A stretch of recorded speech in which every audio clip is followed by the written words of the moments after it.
Baby, ce mai face? Bun venit la emisiunea Baby Titi!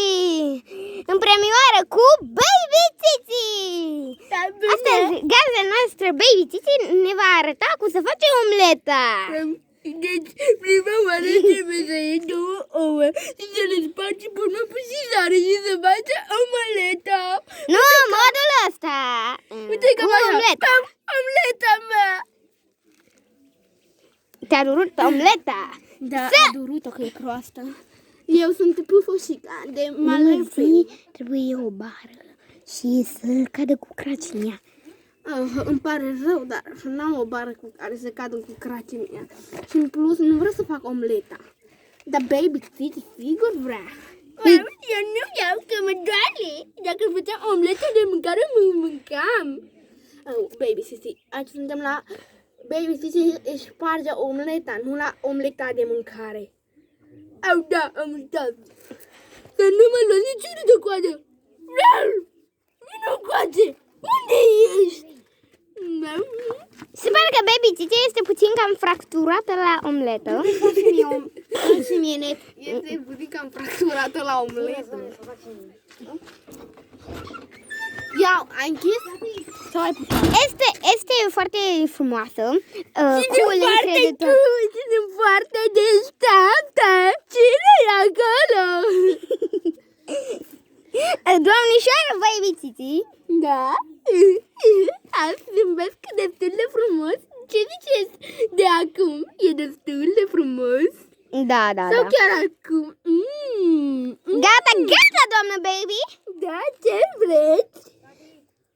Pe pământ, pe soare sau pe lună, pe lună. Soră, ne iubim și mergem împreună. Ce mă? Bă, tu ești nebun. Bine, pune pauză. Acum facem o mică pauză. Baby Titi are o căpușă. Acum va cânta Baby. Ia uite, băi, era 2. Baby Titi cu 2 căpuși. De ce? Fă-i mă, că nu ne deranjează cu nimic. Ai pus pauză? Da, nu l-am scos-o. De ce? Trebuie să cânti ceva. Bine, știu de cât. Tra-la-la-la. Nu asta că ți-au cu ăla, cu soarele și cu luna. Toată ziua îl cântai. Da. Tra-la-la-la. Bă, ți-au cântă dacă nu cânti. Bine. Pe pământ, pe soare, dar pe lună. Pe lună. Ne iubim și mergem. Mergem împreună. Hai, cântă-ne cu floarea ta. Floarea soarelui. Dai mai cu floarea ta. Acum va cânta Pufoșica de departe. O mică pauză de atențiune. Am încheiat pauza de Titi că avea o păpușă. O căpușă.